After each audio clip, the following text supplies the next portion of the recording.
Are you ready to jump into the unknown and explore a world beyond your imagination? A world that tests your luck and is beyond limits. But the question is, are you ready to jump? If it is a yes, then you have jumped into the world of ultimate entertainment. Welcome to YOLO 247, a place of fun, indulgence, and endless surprises.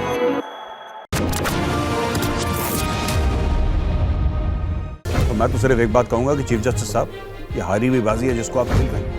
ये आप बाजी जीत नहीं सकते, क्योंकि फौज वही करेगी जो फौज को ठीक लगता है। फौज कुछ नहीं करेगी। आपके घर में एक 9-10 साल की नौकरी वाला मेजर साहब भेजेंगे जिसके पास 20-50 फौजी होंगे। वो आपका सॉफ्टवेयर अपडेट करेंगे और सॉफ्टवेयर अपडेट करने के बाद आप भी यही बोलेंगे कि काश मैं वकील न बनता, काश मैं पाकिस्तानी फौज में अफसर बनता। जय हिंद दोस्तों, मैं हूं मेजर गौरव आर्य और आप देख रहे हैं आज के ताजा तरीन समाचार। उमर अता बंदयाल साहब जो हैं चीफ जस्टिस ऑफ पाकिस्तान, उनका यह कहना है कि जनाब हम रोक देंगे पाकिस्तानी फौज को कोई अनकॉन्स्टिट्यूशनल कदम उठाने से। हम रोक देंगे। कैसे रोक देंगे साहब? क्योंकि मिलिट्री कोड्स बनाई जा रही हैं। जो 9 मई का वाकया है जिसके अंदर लोगों ने कोई सरगोदा की एयरफील्ड पे चढ़ दौड़ा, किसी ने कोर कमांडर के घर में तोड़फोड़ मचाई, कोई जीएचक्यू रावलपिंडी के अंदर घुस गया, 10 किस्म की चीजें लोगों ने करी। तो उनको फौज ने बोला है कि नहीं, आप मिलिट्री कोर्ट्स में आपकी ट्रायल होगी। लेकिन उमर अता बंदयाल क्योंकि पीटीआई सपोर्टर है और पीटीआई का मेंबर है उमर अता बंदयाल, वो माने ना माने, कह कि मेंबर नहीं हूं, लेकिन जिस तरीके से वो इमरान खान के सामने हाथ जोड़ के खड़ा रहता है और नतमस्तक होता है, इसकी सास Umar Ata Bandial chief justice of Pakistan की जो सास है वो पीटीआई की मेंबर है और ये पीटीआई का फुल सपोर्टर है। फुल सपोर्टर आप लगा लीजिए, मेंबर है chief justice of Pakistan, Pakistan Tehreek Insaf का। ये कहता है साहब मैं होने नहीं दूंगा, मैं फौजियों को कानून व्यवस्था और कॉन्स्टिट्यूशन को रोंदने नहीं दूंगा, मैं प्रोटेक्ट करूंगा कॉन्स्टिट्यूशन को, मैं दिफा करूंगा आईन की पाकिस्तान के।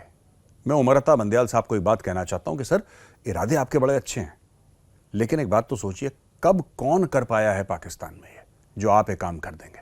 ये वही पाकिस्तान है जहां पे नवाज शरीफ के गुर्गों ने सुप्रीम कोर्ट के जजेस के कपड़े उतारे और दौड़ा दौड़ा के सुप्रीम कोर्ट के परिसर में उनको पीटा है।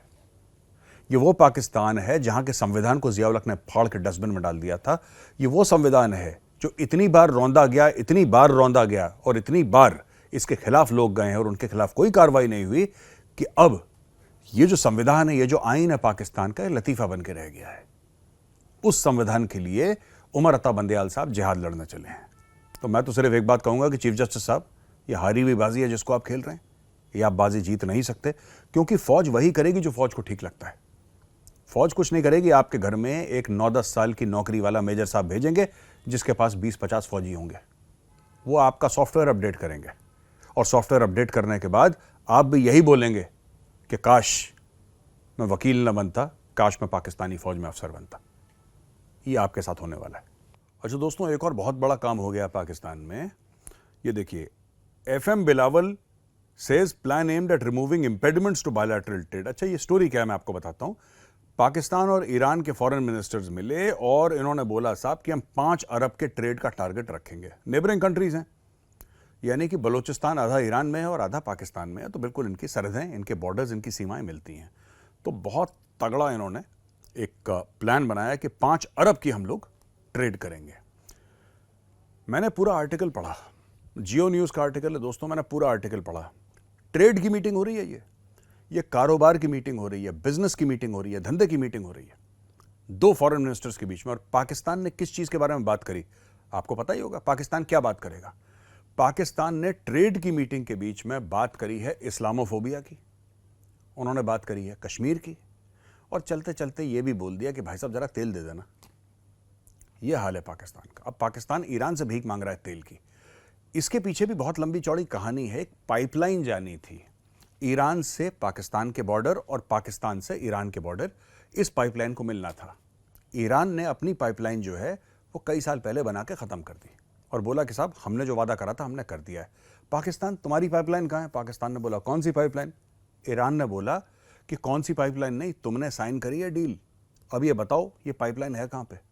और अगर तुमने नहीं बनाई ये पाइपलाइन, तुमने मुकम्मल नहीं करी, कंप्लीट नहीं करी ये पाइपलाइन, तो 18 अरब डॉलर का जुर्माना लगे। पाकिस्तान ने 18 अरब डॉलर अपनी जिंदगी में नहीं देखे कभी। तो पाकिस्तान के होश फाख्ता हो गए, क्या बात है, अब पाकिस्तान को यह याद आ गया कि ईरान भी इस्लामी मुल्क है। तो फिर उसने वही पुरानी फॉरेन पॉलिसी का पैंतरा इस्तेमाल करा कि मुसलमान मुसलमान भाई भाई, और फिर ये ईरान के पीछे पड़ गया। अब ये इनसे तेल मांग रहा है फ्री। ये पाकिस्तान के हाल है। और बोला कि जहां छोटे मोटे बाजार जो सरहद पे लगते हैं वो हम बाजार शुरू कर देंगे। ये लोग बात कर रहे हैं ट्रेड की। यही पाकिस्तान में सबसे बड़ी प्रॉब्लम क्या है, पाकिस्तान जब भी जाता है कभी मुद्दे की बात नहीं करता। फूड सिक्योरिटी की कॉन्फ्रेंस मुझे याद है अच्छी तरीके से, बिलावल भुट्टो नया नया फॉरेन मिनिस्टर बना था। एक यूनाइटेड नेशंस में फूड सिक्योरिटी की मीटिंग हुई थी दोस्तों, और बोला था कि साहब सब लोग आएंगे और फूड सिक्योरिटी का जिनको चिंता है वो मीटिंग में हिस्सा हो, और हम लोग एक तरीका निकालेंगे कि दुनिया भर में फूड सिक्योरिटी हो। तो ये भाई पाकिस्तान से गए अमेरिका, यूनाइटेड नेशंस के हेडक्वार्टर में बैठ के मीटिंग करी फूड सिक्योरिटी की। बाकी सब ने बोला साहब हमारे पास इतने खाने के भंडार हैं, इतनी हमारी कमी है। किसी ने बोला साहब यहाँ पे फर्टिलाइजर की रेट बहुत ज़्यादा है, हमें इंपोर्ट करना पड़ता है, हमें बहुत दिक्कत है।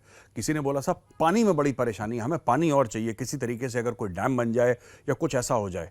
किसी ने बोला कि उपजाऊ ज़मीन बहुत है हमारी, लेकिन स्टोर करने के लिए जगह नहीं है।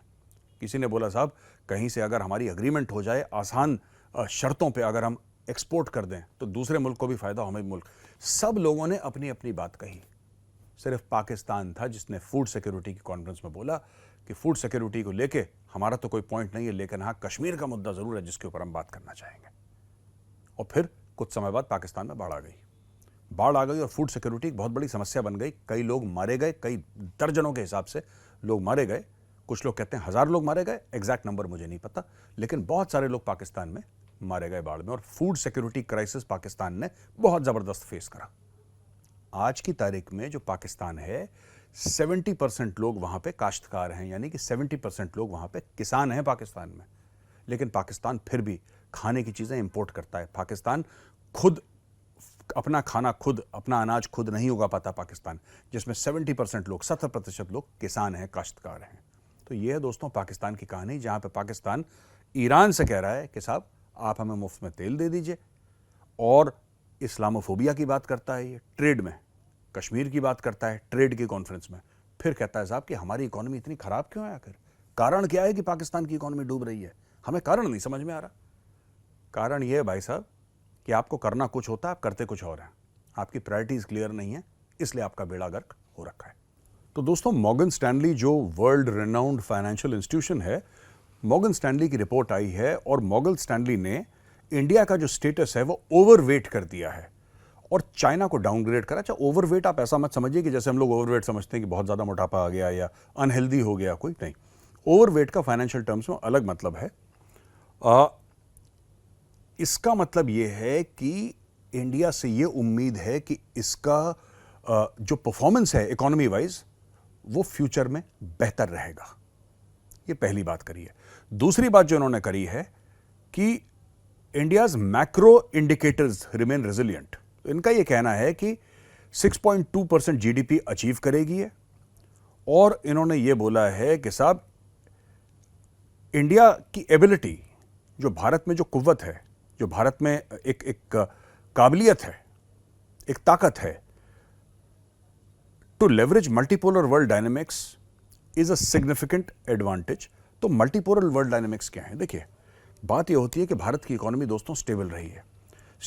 यूक्रेन रशिया का युद्ध हुआ तब भारत की इकोनॉमी स्टेबल रही। कोविड ने दुनिया को झिझोड़ के रख दिया, लेकिन भारत की इकोनॉमी को जो सेटबैक हुआ, भारत फट से साल भर के अंदर बाउंस बैक करा और प्री कोविड डेज से बेहतर अपनी इकोनॉमी चला रहा है। तो ये सब चीजें देख रहे हैं। एक और पॉइंट जो बड़ा इंटरेस्टिंग इन्होंने बोला है कि India is arguably at the start of a long wave boom and at the same time China में बी एंडिंग वन। यानी कि जो बूम आता है, यानी कि उछाल आता है इकोनॉमी में, एक बहुत लंबा पीरियड भारत का आने वाला है। उसकी शुरुआत में है भारत, अभी भारत की उछाल शुरुआत हुई है भारत की उछाल की, और वो कह रहा है कि बहुत एक लंबा पीरियड भारत की बूम का आ रहा है, और भारत में वो बूम शुरुआत हो गई है। लेकिन इसका यह भी कहना है कि चीन का जो बूम था, जो बड़े समय से चीन का बूम चल रहा था, अब वो अंत हो रहा है उस बूम का।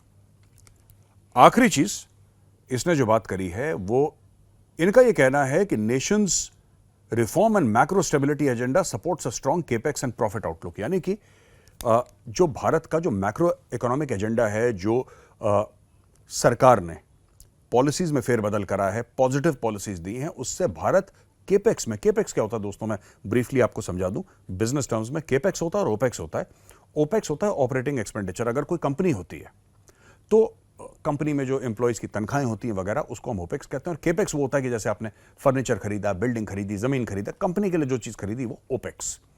तो अगर देश के परिप्रेक्ष्य में, देश के कॉन्टेक्स्ट में अगर ये बात करी जाए तो भारत के लिए ओपेक्स क्या है, यानी कि भारत बड़ी बड़ी चीजें खरीद रहा है, बड़ी बड़ी चीजें बनवा रहा है, सुपर हाईवेज बन रहे हैं भारत में, और वंदे भारत ट्रेन की लॉन्चिंग हो रही है, और भारत फौज में ये काम कर रहा है कि एयरक्राफ्ट कैरियर्स आ रहे हैं और सबमरीन्स आ रही हैं, हथियार आ रहे हैं, और भारत में लेटेस्ट कितनी हजारों चीजें भारत में लगातार बन रही हैं।